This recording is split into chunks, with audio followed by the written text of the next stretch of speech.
Hi, I'm Rory. I used to think I had the perfect life. Great job as an architect, beautiful home in the suburbs, and Emma, my wife of 7 years, who I believed loved me as much as I loved her. That all changed the day I found the letter. I was reorganizing our home office when I noticed a folded piece of paper tucked into Emma's day planner. I wouldn't normally snoop, but the handwriting wasn't hers. "Hey, Em," Jack called as he walked through the front door. My best friend since college had a key for emergencies. "You guys ready for dinner? Sarah's meeting us at the restaurant?" I stepped into the hallway, letter in hand. "Emma's still getting ready. Can we talk for a second?" Jack's smile faded as he noticed my expression. "What's wrong?" "I found this." I handed him the letter. It was hidden in Emma's planner. Jack's eyes widened as he read. "Rory, man, I don't know what to say." "Read it out loud," I said, needing to hear the words from someone else to make them real. Jack cleared his throat uncomfortably. "Emma, last night was amazing. I can't stop thinking about you. 2 more weeks and we can be together properly. Remember, destroy this after reading. All my love, Daniel." He looked up. "Dated 3 days ago." "Daniel?" I sank into a chair. "Daniel from her office, the guy who came to our Christmas party? The marketing director?" Jack handed the letter back. "The one with the expensive watch who kept talking about his vacation home?" "That's him." I folded the letter carefully. 2 more weeks. What happens in 2 weeks? "Your anniversary trip to Bermuda," Jack said quietly. The bathroom door opened upstairs and Emma called down, "Honey, is Jack here yet? I'm almost ready." Jack and I exchanged looks. "Yeah, he's here," I called back, my voice somehow steady. "Take your time." "What are you going to do?" Jack whispered. "I don't know yet," I replied, tucking the letter into my pocket. "But I need you to act normal tonight. I need time to think." "Of course, whatever you need," Jack nodded. "But Rory, I have to ask, have there been signs, anything unusual lately?" I thought about it. "She's been working late a lot, more business trips than usual, always on her phone." "The classic signs," Jack sighed. "But I trusted her," I said, my voice cracking slightly. "We've been together since college." "What about that conference in Chicago last month?" Jack asked. "Wasn't Daniel there too?" Before I could answer, Emma descended the stairs in a blue dress, her smile radiant. "Sorry to keep you waiting. How do I look?" "Beautiful," I managed, wondering how someone could look so perfect while hiding such betrayal. "Jack, where's Sarah?" Emma asked, grabbing her purse. "Meeting us there," Jack replied, his voice impressively casual. As Emma walked ahead to the car, Jack whispered, "What's the play here, Rory?" "I need more information," I muttered. "I need to know everything before I confront her." "I'll help however I can," Jack promised, squeezing my shoulder. That night at dinner, I watched Emma laugh and chat, completely unaware that I knew her secret. I nodded and smiled at the right times, all while formulating a plan. The next morning, I called my sister Claire. "A letter?" Claire exclaimed after I explained. "That's almost old-fashioned in this day and age." "I know." I paced my office. "Emma left for work already. I told her I had a client meeting, but I need your help." "What do you need?" "Can you call Melissa?" I asked. "Emma's told me they've been having lunch every Tuesday. I need to know if that's true." "You think Melissa's covering for her?" "I don't know who to trust anymore," I admitted. 2 hours later, Claire called back. "Rory, Melissa seemed genuinely confused. She says they haven't had a regular lunch in months. Emma always cancels last minute." "So, Tuesday lunches are when she's meeting him," I concluded. "Claire, there's something else. Can you meet me at Emma's office around noon?" "Are you sure that's wise?" "I need to see something with my own eyes." Claire met me in the parking garage of Emma's office building. "This feels wrong, Rory." "I know," I sighed. "But I need to know." At 12:15, we watched Emma exit the building with Daniel. They walked to his car, not holding hands but standing closer than colleagues would. "That's him?" Claire asked. "That's him," I confirmed, my hands gripping the steering wheel tightly. Claire placed a hand on my arm. "What's your next step?" "I need to talk to someone who works with them," I said. Emma mentioned a colleague named Tyler, who's been at the company for years. He might know something. After dropping Claire off, I called Tyler and suggested meeting for a beer after work, claiming I wanted to surprise Emma with an anniversary party and needed his help. At the bar, Tyler seemed nervous. "Rory, man, I'm not sure I should be talking to you about office stuff." "It's just for the party," I insisted. "Emma's been working so closely with Daniel on that big project. I should probably invite him, right?" Tyler's expression changed. "Look, I consider you a friend, which is why—" He took a deep breath. There is no big project, Rory. What do you mean? Daniel and Emma have been taking long lunches, leaving early together. The office has noticed. He stared into his beer. I've wanted to say something, but it wasn't my place. How long? My voice was barely audible. 3 months, maybe 4. Tyler finally met my eyes. I'm sorry, man. When I got home, Emma was cooking dinner, humming to herself. My phone buzzed with a text from Jack. Did you find out anything? I texted back. More than enough. Coming over later. Who's that? Emma asked lightly. Jack, I answered truthfully. He wants me to look at a client proposal. Tonight? But I made your favorite. It won't take long, I promised. At Jack's house, I laid out everything I'd learned. What are you going to do? He asked. I have an idea, I said slowly, but I'll need your help. And Sarah's. Anything, Jack promised. Emma and Daniel think they have 2 more weeks, I explained. I say we move up the timeline. 3 days later, everything was in place. Emma thought I was attending a client dinner, but instead, I was sitting at our dining room table when she came home, with Daniel. They froze in the doorway when they saw me, illuminated by candles I'd set on the table, alongside printouts of text messages, hotel receipts, and photos Jack had helped me gather. Rory, Emma gasped.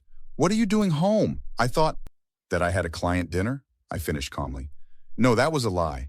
Kind of like your Tuesday lunches with Melissa. Daniel stepped forward. Emma, maybe I should go. No, please stay, Daniel. I gestured to the chair across from me. This concerns you too.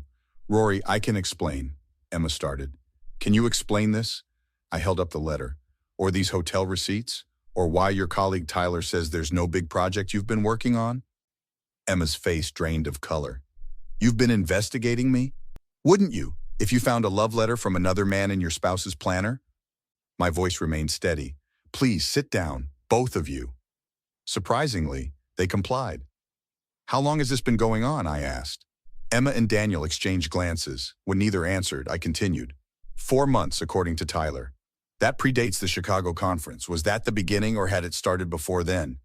Rory, please, Emma pleaded, tears forming. This isn't what you think. Then what is it? I demanded. Because it looks like my wife has been sleeping with her colleague for months while planning to leave me after our anniversary trip. It wasn't planned, Daniel interjected. It just happened. Things don't just happen for 4 months, I countered. That's roughly 1/3 of a year of conscious choices to lie to me. I never meant to hurt you, Emma whispered.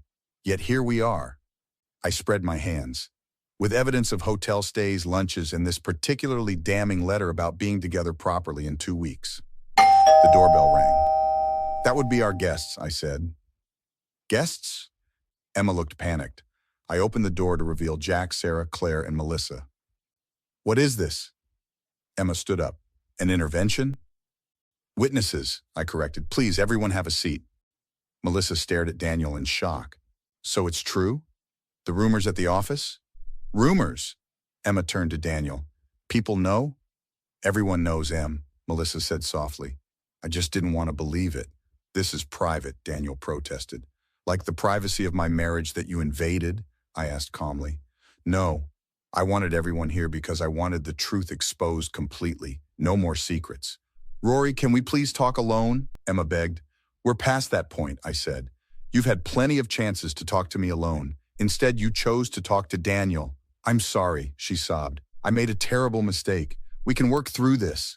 No, I said firmly. We can't. You don't mean that.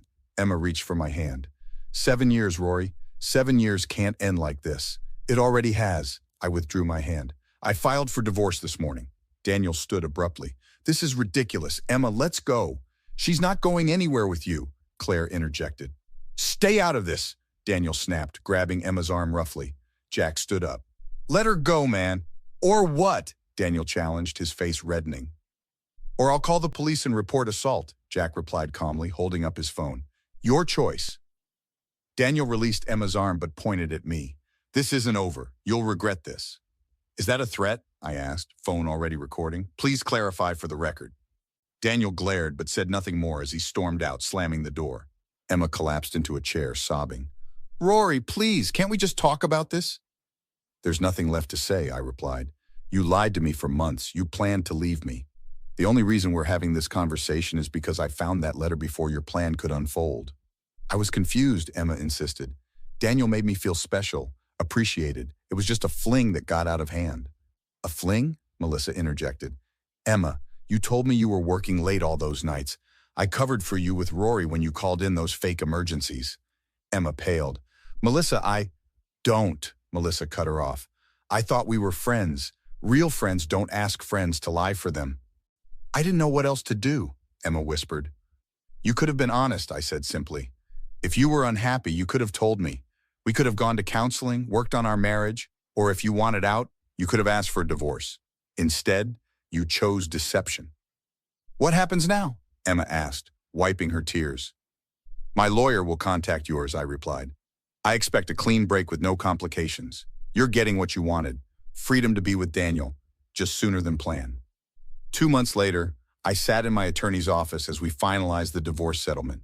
The judge was quite impressed by the evidence, my attorney Patricia noted, especially after Daniel's outburst in court. I still can't believe he tried to claim you set them up, Jack said, shaking his head. The restraining order was the right call after those texts he sent, Claire added. I nodded. The company firing both of them was unexpected, though. Not really, Melissa interjected. The company has a strict policy about relationships between directors and their reports. Emma was technically under Daniel's supervision. Besides, Patricia added, once those emails came to light showing they'd been conducting their affair on company time and using company resources, termination was inevitable. My phone buzzed with a text from Emma. Can we please talk? I miss you. I made a terrible mistake. I showed it to the group. 7th text this week, Jack noted. She's not giving up. She lost her job, her reputation, and her boyfriend dumped her when the money ran out, Claire observed. Of course she wants you back. What are you going to do? Melissa asked. Nothing, I replied, putting my phone away. The divorce is final today. There's nothing to discuss. As we left the attorney's office, Emma was waiting by my car. Rory, please, she stepped forward. Just 5 minutes. I have nothing to say to you, I replied. I've lost everything, she said tearfully. My job, my friends. Daniel left. I have nowhere to go. That's not my problem, I stated flatly. You made your choices. 7 years, she pleaded. Doesn't that mean anything? It meant everything to me, I replied. That's why your betrayal hurt so deeply. I've apologized 100 times, she cried. What more can I do? Nothing, I said simply. Some things can't be fixed, Emma. So that's it? You're just done? I was done the moment I found that letter, I confirmed. I deserved better than what you gave me. Emma wiped her tears angrily. You're enjoying this, aren't you? Seeing me suffer? No, I said honestly, I take no pleasure in your pain, but I won't sacrifice my self-respect to ease your conscience. What about forgiveness? She pressed. Forgiveness doesn't mean reconciliation, I explained. I may forgive you someday for my own peace, but I'll never trust you again. You'll regret this, Emma said bitterly. You'll be alone. I'd rather be alone than with someone who betrays me, I replied calmly. Goodbye, Emma. As Emma walked away defeated, Claire squeezed my arm. Are you okay? I will be, I nodded. For the first time in months, I actually believed that. Later that evening, my friends gathered at my new apartment for dinner. To fresh starts, Jack raised his glass. And to friends who stand by you, I added, looking around gratefully. What's next for you? Sarah asked. I'm not sure, I admitted, but I know what it won't include, looking back. Any regrets? Melissa asked cautiously. I considered the question. I regret not seeing the signs sooner. I regret believing in someone who didn't deserve my trust, but I don't regret how I handled it once I knew. The evidence gathering was masterful, Jack grinned.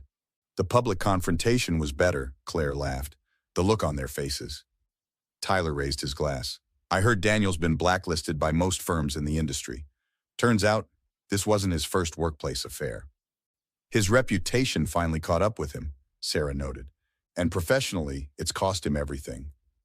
What about Emma? Melissa asked hesitantly. She's moved back in with her parents, Claire reported.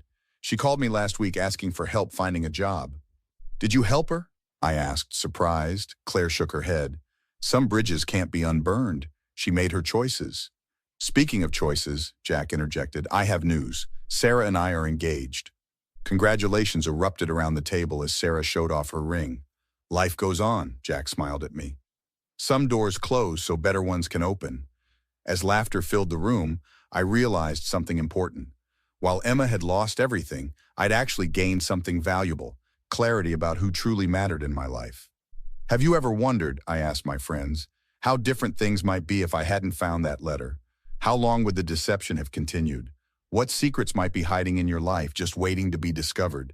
And when they are, will you have the courage to demand the truth no matter how painful?